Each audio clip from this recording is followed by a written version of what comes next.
Bonjour à tous, dans cette vidéo nous allons vous présenter notre analyse d'un texte de Thomas Elcesser qui s'intitule The Mind Game Film. Donc tout d'abord on va commencer par une présentation synthétique de l'auteur. Thomas Elcesser est né en 1943 en Allemagne. C'était un passionné du cinéma, il a consacré sa vie au cinéma. Il était historien du cinéma et professeur d'études cinématographiques et télévisuelles à l'université d'Amsterdam. Il est décédé tout récemment en 2019 et il était particulièrement connu pour son travail autour de l'histoire du cinéma allemand, de la théorie du cinéma et la théorie des genres cinématographiques.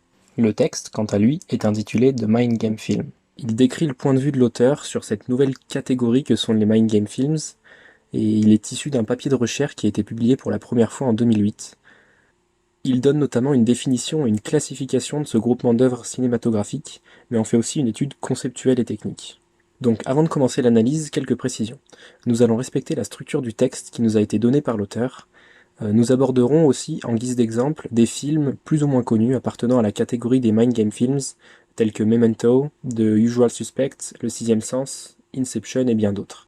Pour éviter tout risque de spoil, nous vous invitons à voir ces films si c'est possible, ou bien à avancer la vidéo lorsque l'icône suivante sera affichée. L'auteur commence, dans une première partie intitulée Playing Games, à nous donner une définition et dresser ce qu'on pourrait voir comme un état de l'art de ce qu'il va inclure dans le terme de Mind Game Film. Avant tout, il va donner un exemple d'un film The Boss of It All de Lars von Trier, donc de 2006, dans lequel un directeur d'entreprise ne veut pas avoir à justifier et assumer les décisions impopulaires. C'est pourquoi il va inventer le personnage du directeur, pour lequel il embauche un acteur médiocre qui prendrait les décisions à sa place. Le réalisateur, dans ce film, va disperser 7 objets qui sont étranges, qui sont pas à leur place, qu'il va appeler des lookies. Ces objets, ces éléments vont être perçus pour le commun des mortels comme une erreur, une faute, mais vont devenir une énigme pour les initiés ou les passionnés. De plus, il va donner un prix pour le spectateur qui les trouve et qui comprend comment ce système de lookies va fonctionner. Donc ces faux raccords sont faits exprès pour implanter un jeu, une énigme dans le film. L'auteur va ensuite définir ce nouveau groupe de films en dressant des remarques autour des Mind Game Films.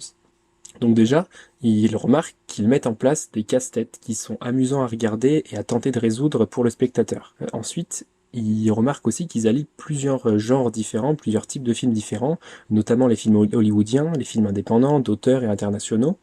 Et il se trouve que tous ces films ont énormément de succès, que ce soit chez les spectateurs lambda, les critiques cinématographiques, les étudiants, etc. Et enfin, ils font naître aussi des communautés de fans, d'experts et de passionnés qui vont discuter particulièrement autour de certaines scènes, de certains événements du film, sur des plateformes de forums comme IMDb par exemple. Il s'attelle ensuite à trouver une qualification pour ce groupe de films. Donc déjà, il se pose la question, est-ce que il s'agit d'un nouveau genre de film ou d'un sous-genre de film? Et en fait, étant donné la diversité de ceux-ci, de leur genre particulier et notamment de leur sujet traité, il va préférer les définir comme un phénomène dont il va chercher à comprendre les caractéristiques, les symptômes comme il les appelle, ou alors à en comprendre la tendance. Déjà, il va classer les films playing game selon plusieurs niveaux de jeu.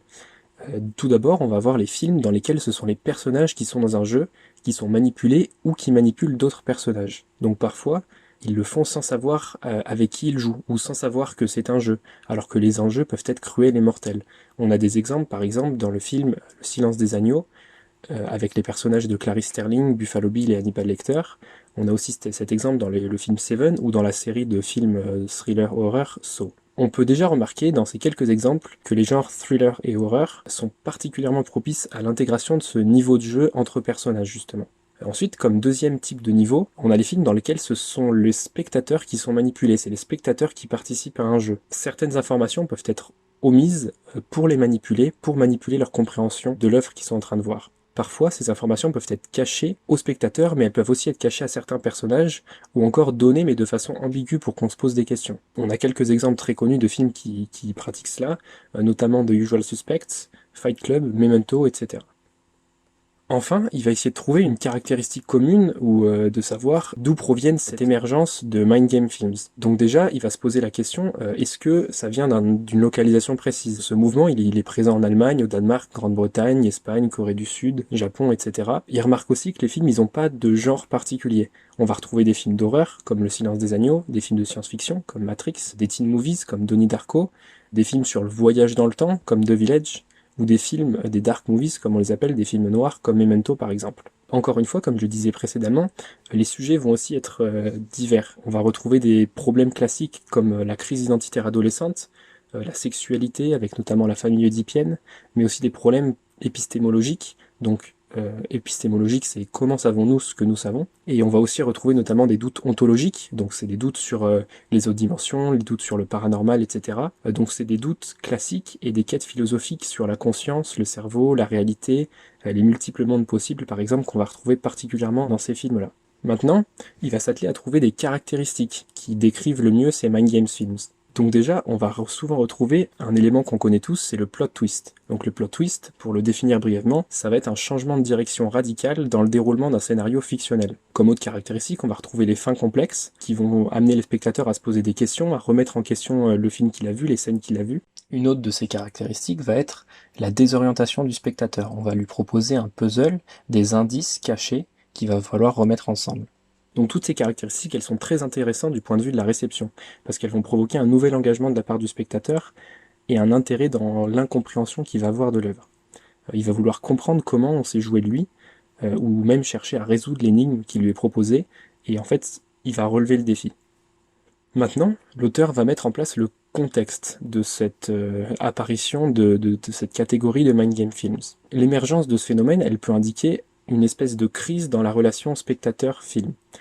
Ça va révéler une volonté de générer un nouvel engagement de la part de spectateurs notamment. Les concepts qui sont plus traditionnels, qu'on retrouvait dans les films précédemment, c'est-à-dire par exemple le point de vue du voyeur, du témoin, de l'observateur, et même la suspension volontaire de l'incrédulité, ne suffisent plus. Donc ce dernier point que je vais particulièrement définir parce que vous devez vous demander ce que c'est, la suspension volontaire de l'incrédulité, c'est un concept en fait qui a été mis en avant pour la première fois par le philosophe Samuel Taylor Coleridge. C'est un concept en fait qui va viser à ce que le spectateur ignore qu'il regarde une œuvre fictionnelle, mais l'accepte comme étant sa réalité dans l'objectif de se divertir. Même malgré le fait qu'il va voir des éléments qui paraissent peu réalistes, il va accepter ces éléments-là comme étant vrais, comme étant réalistes, comme étant possibles dans sa réalité à lui. Les techniques traditionnelles, telles que le plan point de vue, la narration omnisciente, le fil rouge, le fly on the wall, donc c'est-à-dire un observateur discret et non remarqué d'une situation particulière, ne vont plus être jugés suffisamment complexes pour les nouveaux enjeux qui sont amenés par les Mind Game Films. Donc on constate avec tout ça un changement dans l'expérience spectatorielle, qui va supposer plus d'engagement et de réflexion sur l'œuvre que le spectateur est en train de voir. Tout ça, c'est dans le but de susciter un sentiment de satisfaction ou parfois un sentiment ludique, comme on a pu le voir précédemment avec les récompenses Lookies de Lars von Trier dans le film qui nous a été mentionné précédemment. Dans une seconde partie, l'auteur va nous dresser une liste de thèmes communs qu'on va pouvoir retrouver dans cette nouvelle catégorie de Mind Game Films. Donc pour commencer, on va avoir un personnage principal qui va participer ou va être témoin d'événements dont la signification ou les enjeux lui échappent.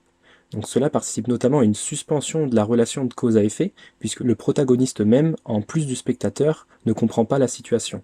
On va retrouver par exemple cette situation dans le film Memento, lorsque Léonard se fait manipuler.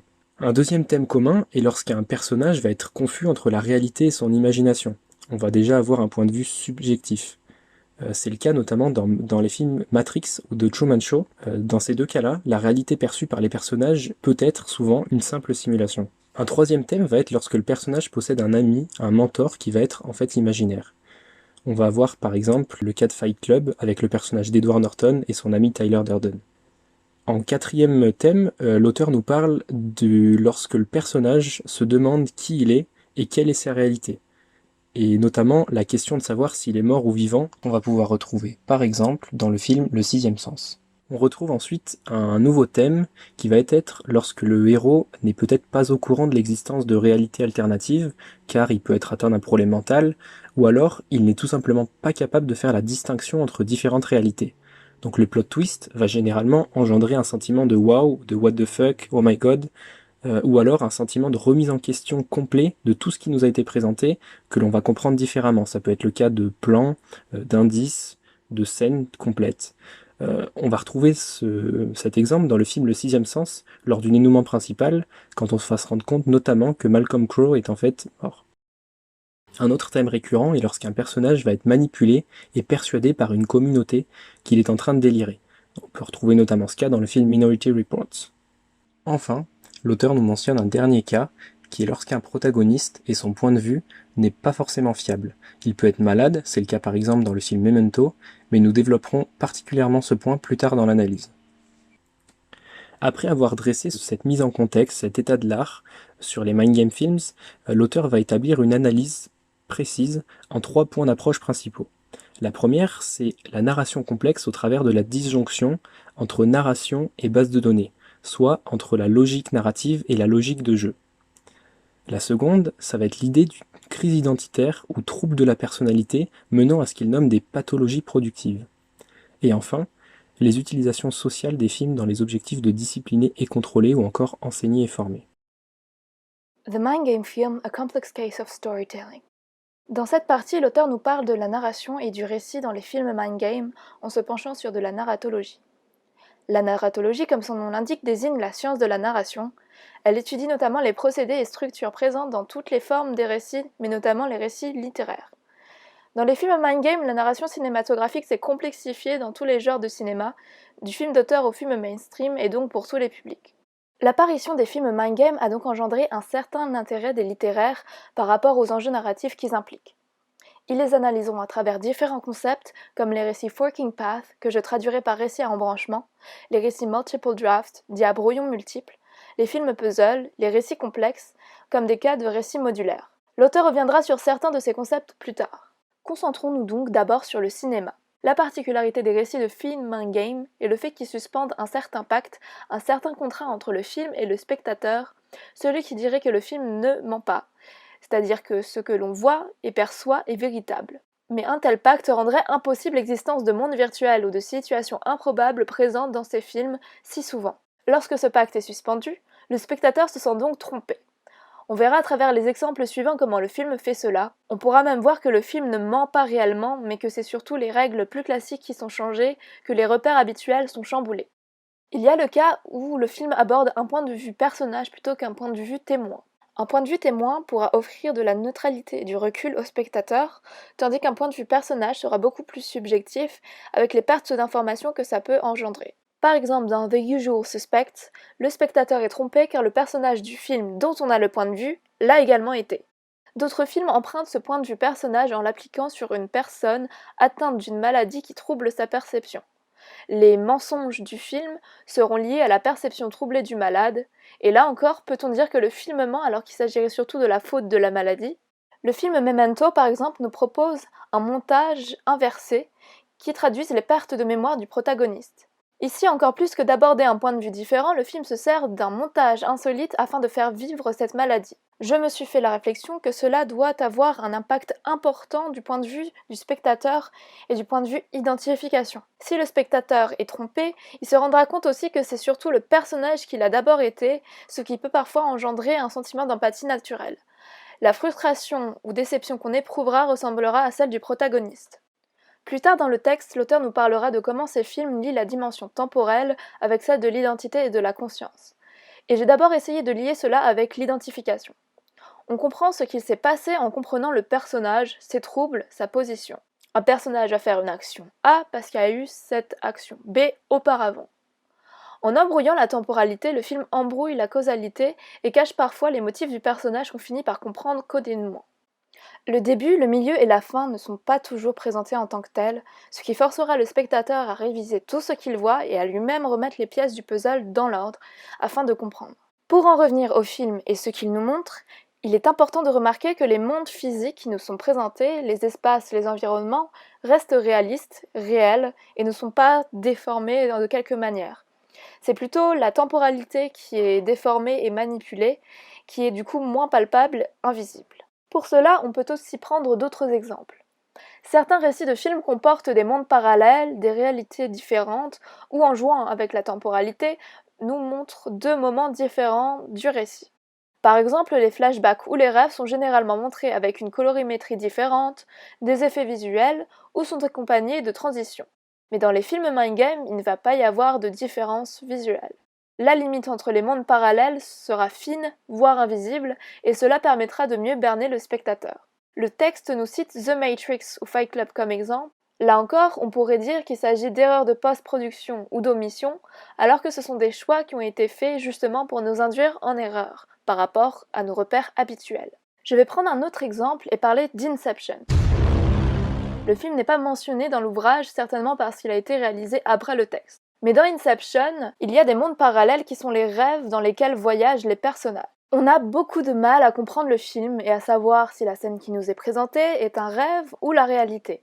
Et les personnages du film sont parfois tout aussi confus que nous. Ils ont cependant un repère pour savoir dans quel monde ils sont, leur totem. C'est la règle, si le totem tombe, c'est que c'est la réalité. Cela devient également un repère pour le spectateur, et le film a instauré sa propre règle. C'est pourquoi la fin d'Inception est si perturbante et mindfuck pour le spectateur, on perd ce repère. L'auteur soulève donc ce point. S'agit-il vraiment de se poser la question est-ce que le film ment? Ou ne serait-ce pas mieux de parler d'enjeux d'opposition entre la vérité et le mensonge, l'actuel et le virtuel, le subjectif et l'objectif? L'auteur fait la comparaison avec les tours de magie ou autres illusions où l'on a été distrait, où l'on a mal aperçu quelque chose. Je pense qu'en effet les films Mind Game ressemblent beaucoup aux tours de magie en ce sens-là. Ils nous montrent ce qu'ils veulent nous montrer alors que nous croyons tout voir. Les films sont assez particuliers dans le sens qu'ils peuvent carrément nous couper les moments où nous aurions pu voir quelque chose. Mais certains films vont jouer avec cela en nous laissant quand même des indices que l'on ne va pas voir au premier visionnage car nous avons été distraits par autre chose. On pourrait donc parler des fusils de Tchekhov ou autres procédés qui nous laissent des indices sur la suite, sur le plot twist, le dénouement. Après nous avoir parlé de ces cas concrets, l'auteur vient sur un peu de théorie. Il poursuit en parlant de narratologie et de ses experts qui ont perçu les films Mind Game comme une occasion de raffiner les classifications existantes, mais également de prouver que les procédés de ces récits, bien qu'ils soient complexes, ne sont pas si nouveaux au domaine de la narratologie. On parle donc de modular narrative, qu'on peut traduire par récit modulaire ou récit modulable, pour désigner les narrations de films qui suivent des modèles non linéaires de narration, et s'en découlent plusieurs catégories. Parmi ces dernières, l'auteur parle surtout des forking path narratives, qu'on a donc traduit par récit à embranchement. C'est un concept amené par David Bordwell en 2002. Fork reprend donc le schéma d'une fourchette pour expliquer cela. Le récit part d'une base et les suites possibles sont parallèles et multiples. C'est un schéma qui permet donc l'existence de réalités alternatives ou de mondes parallèles. Ces mondes peuvent être différents par des caractéristiques précises, que ce soit le point de vue abordé ou un choix effectué. Bordwell listera des caractéristiques communes à ces récits. Premièrement, les chemins sont linéaires. En effet, si le tout représente un récit non linéaire, chaque possibilité évoquée, chaque branche de la fourchette reste une séquence en elle-même linéaire. Deuxièmement, l'embranchement est indiqué, dans le sens que le film montre quand il revient au point de départ ou quand il commence à montrer un autre embranchement. Troisièmement, les différents embranchements finissent par se rencontrer. En effet, si par exemple c'est un point de vue différent abordé dans chaque embranchement, les personnages vont certainement finir par tous se rencontrer et donc les branches vont finir par se réunir pour arriver au dénouement et à la fin du film. Quatrième caractéristique, les différents embranchements se déroulent en parallèle d'une manière ou d'une autre. Et cinquième et dernière caractéristique, il y a une hiérarchie entre les différents embranchements. Si vous avez du mal à comprendre, nous allons prendre un exemple via un film récent qui est Edge of Tomorrow. On notera par ailleurs qu'il s'agit en vérité d'une adaptation cinématographique du light novel japonais All You Need Is Kill de Hiroshi Sakurazaka.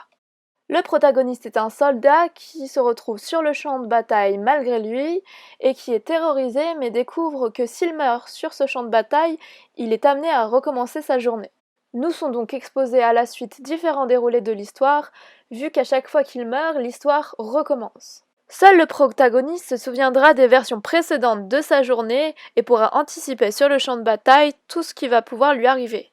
Ce film contient donc quelques-unes des caractéristiques précédemment évoquées. Les segments sont bien linéaires, puisque chaque version de la journée reste linéaire, début, déroulé, fin. L'embranchement est clairement indiqué, car à chaque scène de réveil, on a compris qu'il recommençait sa journée, et puis on remarque que les événements qu'on voit dérouler ensuite sont les mêmes qu'on avait vus auparavant. De plus, il y a bien une hiérarchie entre les embranchements, car c'est la dernière tentative du protagoniste qui permettra à ce dernier de réussir sa mission. Dans ce cas-là, il s'agira également d'un multiple draft narrative, ou d'un récit à brouillons multiples, on recommence la même chose. Le concept de ce film permet à ce dernier d'instaurer ses propres règles et de chambouler le spectateur. En effet, d'habitude, on s'attend à ce que le héros survive quoi qu'il en coûte, car il doit réussir sa mission. Ici, la mort n'est plus un obstacle et à la première mort visionnée, on est un peu surpris, si on ne connaît pas le concept. Cependant, ça peut être un concept auquel on peut se familiariser assez rapidement, surtout si on est familier avec les jeux vidéo. En effet, on a un schéma type de scénario, ou en tout cas expérience utilisateur de jeux vidéo, où le joueur doit mourir pour savoir comment avancer dans sa partie. On parle de jeu Die and Retry. Dans Edge of Tomorrow, le joueur avance petit à petit dans le déroulé de la bataille, car il a mémorisé d'où allaient venir les dangers grâce à ses précédentes morts. Pour en revenir au texte, le parallèle entre les récits de jeux vidéo ainsi que ceux des films Mind Game a été fait. Les films Mind Game seraient témoins d'une transition au niveau de la narration et du cinéma entre justement le média du jeu vidéo et du film. On parle après tout de Mind Game, donc de jeu, et les films Mind Game apporteraient de l'interactivité qu'on peut retrouver dans les jeux vidéo dans le média du film. À noter qu'il y a d'ailleurs des jeux vidéo qui sont inspirés de films, mais aussi le contraire, des films qui sont adaptés de jeux vidéo. Viennent alors des débats. Est-ce que l'architecture des récits de jeux vidéo peuvent déterminer les nouvelles tendances dans les récits cinématographiques? Narrative versus database. L'auteur finit donc par émettre la théorie que ces formes de récits complexes sont liées avec les avancées technologiques, et notamment les nouvelles manières de stocker de l'information, de la récupérer et de la trier. En effet, avec les bases de données notamment, on peut séquencer de l'information et la lier de manière à ce qu'on puisse la comprendre sans qu'elle soit présentée dans l'ordre, début, milieu et fin. Cela permet donc un traitement de l'information différente. Même si le schéma paraît complexe, globalement, il est possible de retracer l'ordre, la causalité, avec des règles et des protocoles. Et cela ressemble beaucoup à ce que le film Mind Game nous fait faire en nous présentant un puzzle que l'on doit nous-mêmes retracer, remettre dans l'ordre. Mind Game Films as examples of productive pathologies. Comme précédemment évoqué, certains films Mind Game le sont car se concentrent autour d'un protagoniste atteint d'une maladie, d'un trouble qui trouble surtout leur perception et leur réflexion entre autres. La notion de productive pathologies ou pathologie productive explique que ces maladies, même si elles sont pénalisantes, permettent également des compétences nouvelles, des perceptions nouvelles. Elles produisent quelque chose qui peut s'avérer bénéfique. L'auteur a alors relevé 3 troubles récurrents montrés dans ses films, la paranoïa, la schizophrénie et l'amnésie. Ces films présentent ces pathologies comme des états mentaux plus que des maladies, dans le sens qu'ils vont au-delà du concept d'esprit sain ou non, de folie ou de normalité, et même de victime. Les pathologies des protagonistes sont souvent liées à un passé douloureux, à un événement traumatique qui hante encore ces personnes. Grâce à ce simple schéma de traumatisme causant une maladie, le spectateur reste compréhensif en comprenant la causalité. Il y a des enjeux qui restent compréhensibles à tout le monde et des sujets universels traités par la détresse de ces personnages, problèmes d'identité, de reconnaissance des autres, de subjectivité. L'auteur va ensuite développer sur les différents troubles qu'il a évoqués précédemment, paranoïa, schizophrénie et amnésie. La paranoïa dans le cinéma peut être un sujet sensible, car l'auteur nous explique qu'elle a souvent été liée à l'image de la femme. Il y a eu un moment où quand les films hollywoodiens incluaient de la paranoïa pour le protagoniste, illustraient souvent des femmes, des mères, traumatisées par la perte d'un enfant. Cependant, le film et l'entourage de la femme va remettre en cause les croyances de cette dernière, qu'ils prennent pour des illusions. Ce sont souvent des figures patriarcales qui l'entourent et qui ne la croient pas, notamment le mari, le thérapeute, qui vont vouloir la convaincre que l'objet de la perte, l'enfant, n'a jamais existé. Parfois, la situation se résout par la révélation d'un complot. Beaucoup de films ont été critiqués par les féministes. En effet, ils donnent une image de femme folle, hystérique, et aussi en position de victime. Ces films révèlent aussi une société qui ne va pas la croire naturellement et qui pourrait être responsable en partie de sa folie. Dans tous les cas, ces films révèlent des femmes qui doutent de leur état mental car elles perçoivent des signaux contradictoires de leur environnement et leur entourage. Elles ne peuvent plus faire confiance à l'extérieur mais aussi à elles-mêmes. Le spectateur pourra se positionner en tant qu'investigateur, quelle est la vraie version des faits, comme juge, est-elle vraiment folle, est-elle victime? Et quoi qu'il en soit, à la fin, elle finit par soit ne plus avoir d'idées délirantes, soit ces dernières se révèlent comme véridiques, et c'est un homme qui pourra l'en sauver. L'auteur indique qu'il y a tout de même des films qui tendent à renverser ces stéréotypes comme Flight Plan. Ces caractéristiques en tout cas sont typiques d'une série de films et d'une époque, mais aujourd'hui beaucoup de films ont changé cela quand ils parlent de paranoïa. Ainsi, de manière plus générale, la paranoïa s'inscrit en tant que pathologie productive appropriée dans notre société en réseau. La paranoïa permettrait d'avoir une nouvelle manière de penser et de réagir, et ces nouvelles manières peuvent devenir également des atouts. On découvrirait des connexions, on suivrait mieux son instinct et sa perception, on penserait autrement, outside the box comme on dit, et on réagirait plus sensiblement à son environnement. Il y a comme exemple les théories du complot, dont les adeptes doivent faire preuve de beaucoup de créativité pour alimenter ces théories, mais également de perspicacité pour relever des coïncidences. Parfois, il s'agira juste de vouloir croire en une réalité alternative, plus intéressante et amusante que la réalité banale et la routine ennuyante. Parfois, c'est une manière de réagir aux infrastructures et administrations qui peuvent rester secrètes et finissent par relever du mystère pour certains. S'ils ne sont pas transparents avec nous, c'est qu'ils nous cachent des choses. Mais en effet, la paranoïa est, je pense, quelque chose que l'on possède tous aujourd'hui. Les sources d'informations sont multiples, pas toujours objectives, ce qui nous amène à toujours se méfier de ce qu'on lit ou entend jusqu'à ce qu'on fasse notre propre version de la réalité. Par rapport à la schizophrénie, les films classiques abordant des protagonistes aux problèmes mentaux montrent souvent comme responsable la famille de la personne et notamment l'autorité patriarcale, tandis que la guérison de ces pathologies se ferait grâce à un partenaire compréhensif et amoureux. Les films de Roman Polanski ont marqué un tournant dans cette tendance. Ces films ont tendance à inviter le spectateur à se mettre dans la peau de quelqu'un d'autre, à comprendre sa pensée, sa perspective, avant que le personnage ne s'effondre et ne soit amené au meurtre et ou au suicide. Un dénouement ainsi très choquant, mais le spectateur aura pu entre-temps se retirer en une zone relativement plus sûre, où il sera amené à être fasciné, envoûté ou horrifié par tout cela. Plus généralement, les maladies mentales ne sont pas montrées comme Polanski le fait. Les films Mind Game évitent de coller une étiquette de normalité ou de maladie au personnage. L'idée est d'inviter à percevoir comme le protagoniste et d'instaurer cette nouvelle perception comme une vision normale justement. Éventuellement, on peut percevoir cette maladie comme donnant des compétences différentes, comme des super-pouvoirs. L'exemple typique de film traitant d'amnésie reste Memento et son personnage principal, Leonard Shelby, qui ne peut plus se faire de nouveaux souvenirs depuis le meurtre de sa femme, qu'il essaye de venger. Sa maladie change sa personnalité et sa subjectivité, mais aussi la manière dont il va interagir avec le monde. Il tente de retrouver sa mémoire en même temps qu'il essaie de reconstituer les faits du meurtre pour pouvoir se venger. On l'a dit, pour faire paraître cette maladie, le film est monté à l'envers, comme pour nous faire comprendre ses pertes de mémoire.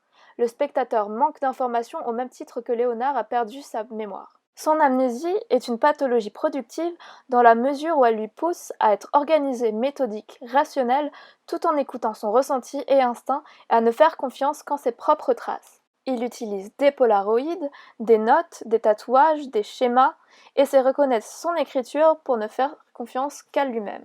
Mais ce système a ses failles car Léonard devient comme une machine programmée dont le mécanisme de pensée peut être ainsi manipulé. Cependant, cette programmation reste nécessaire pour instaurer des règles que le spectateur peut comprendre et ainsi il pourra comprendre le protagoniste. Memento reste un film noir. Et avant, les films noirs mettaient en scène des détectives privés en quête d'indices dans des rues sombres. Et dans les années 1990, les néo-films noirs mettent plus souvent en scène des courtiers d'assurance, soit des personnes qui évaluent les risques au nom d'une société. Dans Memento d'ailleurs, Léonard travaillait pour une compagnie d'assurance, tout comme le protagoniste de Fight Club.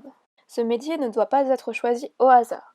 Le métier de Léonard a pu lui servir car il aura connu une personne amnésique dans les cas qu'il aura étudiés, et c'est grâce à cette personne qu'il aura tiré sa nouvelle méthodologie. Mais par cela, il est intéressant de relever la personnalité et le comportement programmé et programmable de ses protagonistes. L'auteur nous dira qu'on peut comprendre ces personnes comme des formes anthropomorphes de programmes, de codes mathématiques, ce qui est intéressant à relever après tout le paragraphe avec la comparaison des bases de données. Finalement, pour ces films, il s'agira surtout d'éviter de faire une sorte de documentaire clinique sur la maladie présentée. Ces genres de films impliquent les spectateurs d'une manière différente des théories classiques de l'identification. Les valeurs par défaut d'interaction humaine normale ne sont plus les mêmes. Dans une dernière partie, l'auteur va nous parler du phénomène du désaveu. Donc ce désaveu, il peut se manifester au niveau des personnages, des protagonistes du film, mais aussi au niveau de la réception, au niveau des spectateurs. Donc au niveau des personnages, ça va être par exemple lorsqu'ils refusent d'accepter la réalité telle qu'elle est vraiment. Pour donner un exemple, on va pouvoir avoir la fin du film Memento, dans laquelle Léonard refuse d'accepter la réalité telle qu'elle est et décide de se construire un avenir lui-même tout en se manipulant lui-même. Le désaveu, au sens spectatoriel, va aussi être lorsque le spectateur refuse de vouloir reconnaître la situation comme étant vraie, ou alors lorsqu'il va refuser de voir les artifices, les aspects magiques, les aspects fantastiques qui sont montrés pendant le film comme étant justement magiques, fantastiques et réels, mais justement de vouloir les intégrer dans une logique réaliste. Il va ainsi prendre pour acquis qu'ils font partie intégrante du monde réel. C'est notamment sur le cas, souvent, sur les forums de discussion. Il est par exemple acquis qu'il est possible de vivre dans le monde fictif ou virtuel qui est présenté. Les administrateurs de ce monde, en l'occurrence les réalisateurs, avec des indices supplémentaires, suggèrent que l'univers peut être étendu, et cela permet aux fans de s'engager les uns avec les autres autour de ce dernier. Donc ça va notamment être le cas lorsque les réalisateurs laissent des fins ouvertes, ou alors qu'ils participent sur des forums de discussion en répondant aux fans, etc., à donner des indices supplémentaires ou rajouter du mystère autour de l'intrigue de leur film. On passe maintenant au troisième aspect, intitulé Discipline and Control, Teach and Train, proposé par l'auteur.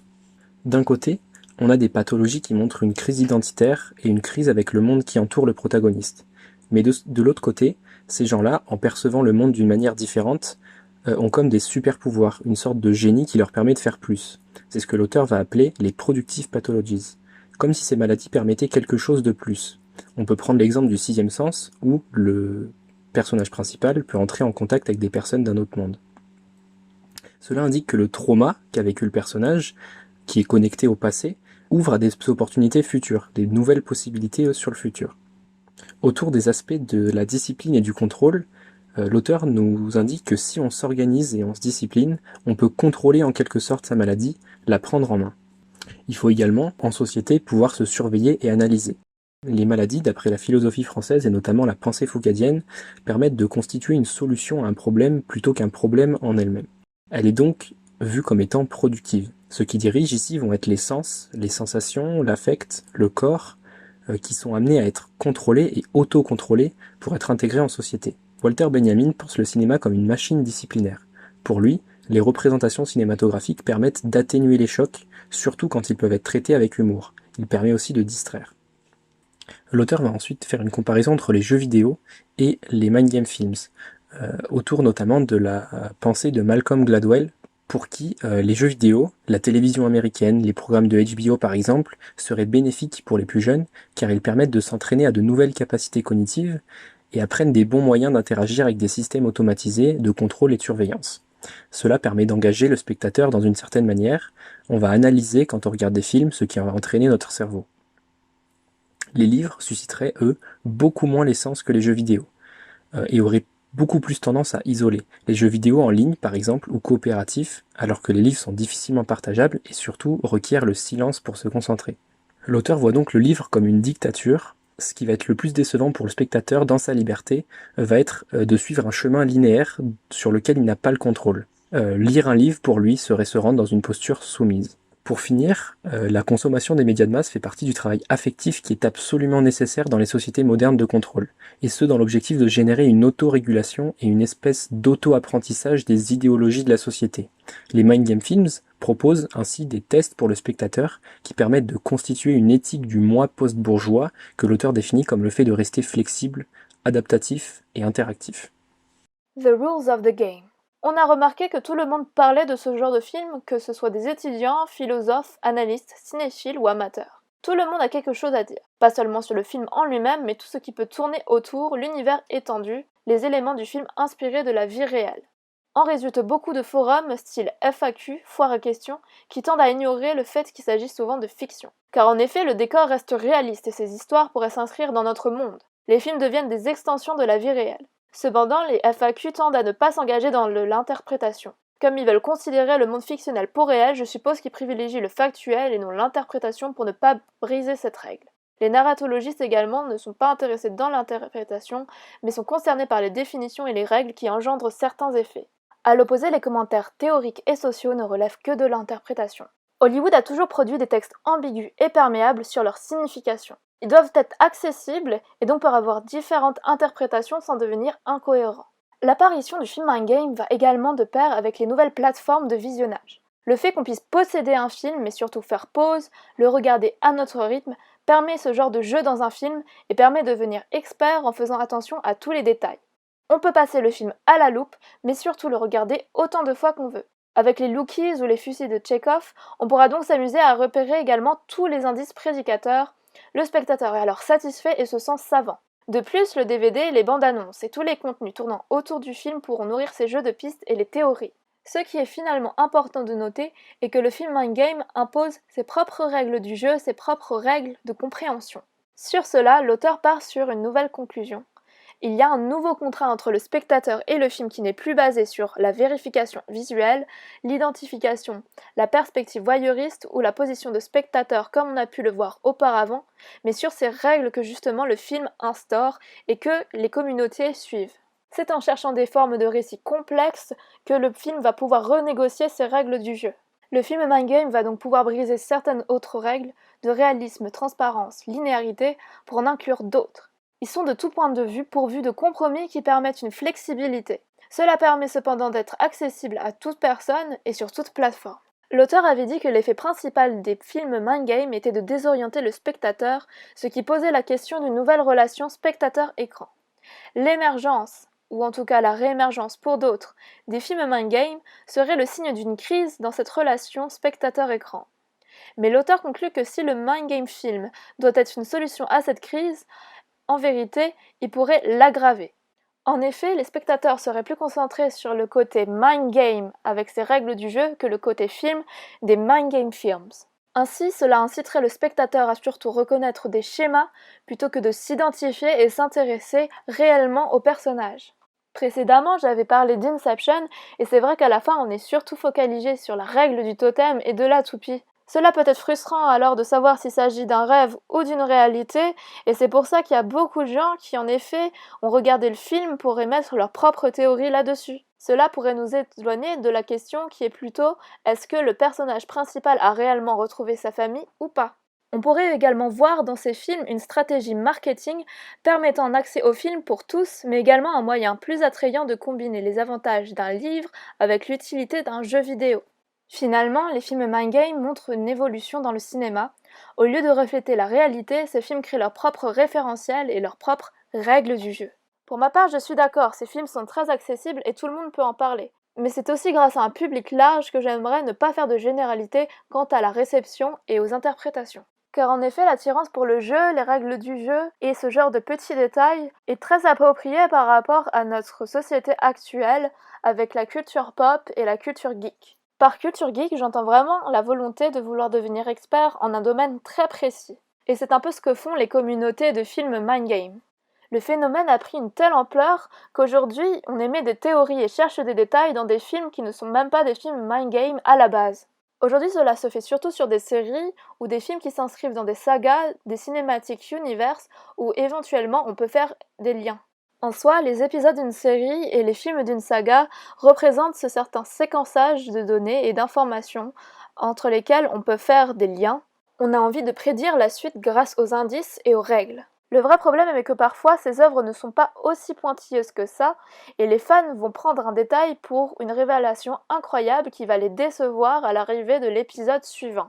Et ça, en effet, ça peut gâcher la relation spectateur et écran, où le spectateur aura ses propres attentes et parfois ne pourra être que déçu.